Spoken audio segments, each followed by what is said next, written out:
Semuanya. Halo.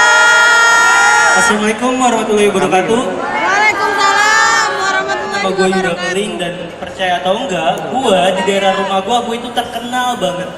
Serius, gue tuh terkenal banget. Gue tuh sampai diluluin sama warga sana. Gue sampai mikir gue baru kayak gini aja udah diluluin sama warga sana. Ini gimana kalau gue terkenal Raffi Ahmad?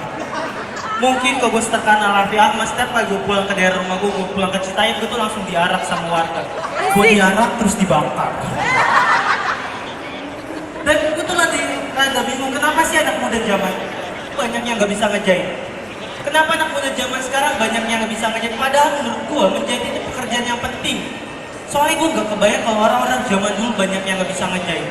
Mungkin kalau orang-orang zaman dulu banyak yang nggak bisa ngejahit, mungkin bendera kita itu bukan merah putih, merah, hitam, putih. Soalnya bagian merah sama putih di satunya bukan dijahit, ditempel pakai lak. Menjahit itu penting, contohnya dokter harus bisa ngejahit. Kok dokter nggak bisa ngejahit, ada orang kecelakaan palanya bocor, tempelin lakban. Astaga. Yang kasihan cowok-cowok habis sunat, dia habis sunat itunya dililit lakban, dia mati lakbannya kena air, lakbannya lepas, Iya. itunya ikutan lepas. Astagfirullahaladzim. Dan gue ini udah punya pacar. Kenapa sih? Ya banyak yang sakit hati sih kalau gue ngomong kayak gitu. Gini. Kenapa sih cewek kalau udah mulai pacaran, cewek tuh kenapa kalau udah mulai pacaran dia tuh terlalu sering puji pasangannya. Padahal menurut gue walaupun udah pacaran ya jujur-jujuran aja. Jangan kayak cewek gue tuh terlalu sering muji gue. Gue kalau lagi foto terus gue kirim ke dia jawabannya selalu, ih kamu ganteng banget. Ya Allah, maksud gue tahu sih lu cewek gue, tapi nggak perlu lah segitunya. Masih. Ya walaupun orang-orang bilang ganteng itu relatif, tapi gue lebih yakin gue jelek itu absolut. Lagi pula nggak perlu lah orang-orang setuju gue, di dalam hati kecil gue tuh sadar gue itu jelek. Jadi waktu cewek gue bilang, ih kamu ganteng banget, jujur gue nggak seneng. Gue tuh malah sedih. Soalnya ternyata cewek gue belum bisa nerima gue apa adanya. Asik. Dia belum berani buat jujur ke gue. Sampai akhirnya karena kelamaan kayak gitu gue bilang, Dila walaupun kita pacaran kamu gak perlu lah muji aku segitunya, jujur-jujuran aja. Dan sekarang semenjak setiap kali gue foto terus gue kirim ke dia jawabannya beda. Misal gue foto terus gue kirim ke dia, dia selalu jawab, ini najis, Ini najis. binatang. Dan menurut gua kita semua yang di sini pasti punya temen yang kondisi keuangannya jauh di atas kita. Dan kadang itu gak enak banget. Soalnya gaya kita tuh gue ada temen gue dari atas sampai bawah barangnya branded semua. Baju dari Amerika, celana dari Australia, sepatu dari Italia. Nah gue baju bekas papa, celana beli di Tanah Abang, sepatu nyolong di masjid. Bohong. Tapi emang dulu sepatu gue tuh jelek banget. Sepatu gue tuh dulu jelek banget, udah jelek pipis banget.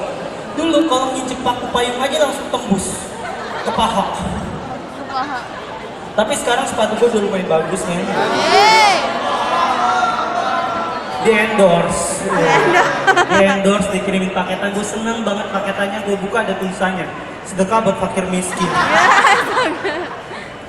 Dan gak enaknya lagi kalau kita punya teman yang kondisi keuangannya jauh di atas kita tuh harus kayak hidup mereka yang sebenarnya kita gak mampu. Contohnya nongkrong di kafe, harga minumannya mahal-mahal. Gue itu minuman, tesnya gue merasa berdosa. Gue minum sambil gemeteran, ya Allah, maafin hamba ya Allah. Selesai minum sholat taubat. Dan karena harganya mahal, gue kalau beli nggak pernah gue sisain. Pun nggak pernah. Gue isep sampai habis, sampai bunyi. Dan kadang gak cuma minumannya, es batunya juga. Gue tungguin sampai mencair. Kadang kok nggak sabar ambil korek bakar. Kan pulang ke rumah taruh kulkas buat dijual lagi. Dan tapi gue jujur bingung sama orang-orang kaya yang nongkrong di kafe. Mereka kaya, mereka nongkrong di kafe, beli satu minuman, duduk berjam-jam cuma untuk wifi-an gratis.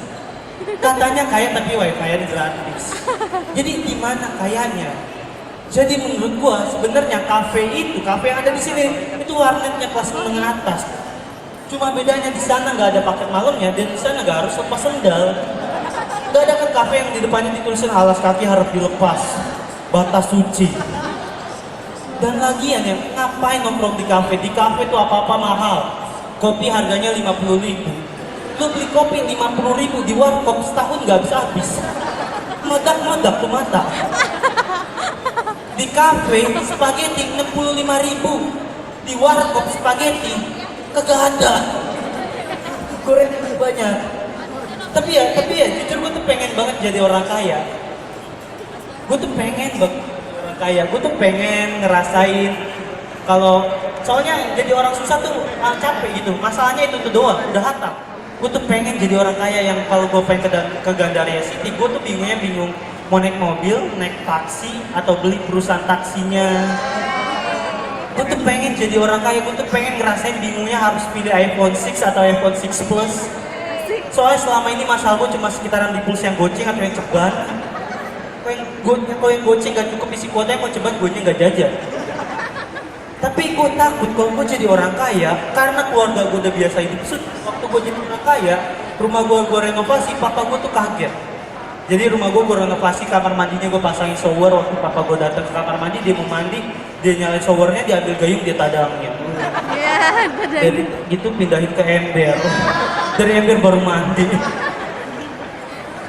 Tapi gini, gue tuh pengen jadi orang kaya tuh caranya dengan buka usaha. Tapi kalau pengen buka usaha, pengen ngembangin usaha, itu tuh biasanya harus, kalau bukan biasanya kalau kita pengen ngembangin usaha, kita tuh harus punya modal. Dan biasanya modal itu bisa didapat dari pinjaman bank. Tapi kalau kita mau minjem uang di bank, kita tuh harus punya jaminan. Dan jaminannya itu harus hal-hal yang berharga gitu, kayak sertifikat tanah, sertifikat mobil atau motor gitu. Dan ini masalah buat gue, soalnya gue gak punya itu semua. Satu-satunya yang berharga gue punya itu keluarga. Asik. Masa kalau minjem uang? Ya masa kalau mau minjem uang di bank jaminannya keluarga? Gak bisa bayar, keluarga gue disita. Tapi nih ya, tapi untungnya sekarang udah ada Jampindo Syariah. Itu tuh membantu buat orang yang mau ngembangin usaha dan menjembatani buat orang yang perlu modal usaha. Dan lagian ya, Jampindo Syariah itu prospek usahanya itu bermacam-macam gitu. Dan bagus-bagus men, kayak di kita buat bikin usaha yang ada di tanah, kayak kita bikin kontraktor gedung-gedung tinggi sampai proyek bawah laut aja ada jaminannya di Jampindo Syariah. Ini mungkin ya baru di atas tanah sama di bawah, di tanah sama di bawah laut. Mungkin kalau Jampindo Syariah makin lama makin berkembang, mungkin beberapa tahun ke depan kalau kita pengen buka kos-kosan di Mars gitu, ada jaminannya juga gitu. Dan gini, gue tuh sebagai seorang stand up comedian, gue tuh pengen banget punya tour stand up comedy. Tapi tour stand up comedy itu bukan cuma masalah kualitas, juga soal dana. Dana biasa kita dapetin biasanya dari sponsor, dan yang paling mudah sponsorin acara itu biasanya rokok. Dan ini masalah karena dua alasan. Pertama, karena gue nggak merokok, dan yang kedua karena gue takut gue bakal dijadiin contoh buruk dari orang yang merokok. Jadi nanti peringatan di belakang rokok diganti, merokok dapat menyebabkan Anda menjadi seperti ini. Sebelahnya ada foto gue, terus ada bintang kecil, lebih buruk dibanding kematian. Gue tuh gak mau disponsorin sama produk rokok. Yang gue mau disponsorin misal sama Jampindo Syariah kan. Soalnya Jampindo Syariah itu pionir penjaminan bisnis. Pionir penjaminan bisnis di Indonesia. Waduh. Dan gak ada bunganya gitu, halal. Yoi. Keren kan? Dan gue kasih tau nih ya, Jampindo Syariah itu ada 5 produk. Pertama ada security bond, yang kedua ada bond, yang ketiga ada James Bond, enggak. Ada security bond, yang kedua custom bond, yang ketiga itu ada custom bond. Itu kayak kita kalau ngirim barang ke luar negeri, dan kita kan kadang takut kalau yang apa yang kita kirim sama yang kita terima beda. Itu kita bakal dijamin apa yang kita kirim sama yang kita terima bakal sama. Yang ketiga ada bank C, yang ada multiguna, dan yang kelima ada umum. Buat penjelasan lebih lengkapnya datang aja ke booth nomor 19. Dan terakhir, di Jakarta ini sekarang lagi sering hujan, bahkan beberapa ada yang banjir. Dan ini gue dapet ilmu ini dari Universitas Muhammadiyah Jakarta, Fakultas Ilmu Keperawatan. katanya ya, cewek-cewek nih yang buat tuh cewek-cewek. Misalkan ada banjir terus banjirnya sepinggang, cewek-cewek itu nggak kerendam sedikit pun. Soalnya air banjir tuh kotor, itu bisa merusak sistem reproduksinya. Ini serius. Dan lagian ya, air banjir itu banyak sampah. Kalau lu kerendam, misal ada yang nyangkut gimana? Bungkus teh sisir, styrofoam, kedep, pisang. Dan gini, kita semua kan tahu sistem reproduksi itu saat telur ketemu sama sel sperma. Dan berdasarkan yang kita lihat di buku-buku, sel sperma itu bentuknya sama kayak kecebong. Jadi gue takut kalau lu ada banjir terus pinggangnya kerendam, gue takut sel telur lu tuh ketipu. Astaga. Dikira ada sel sperma, ternyata kecebong. Ada kecebong, masuk jadi janin. Jadi manusia setengah kodok. Gue Yuda, terima kasih.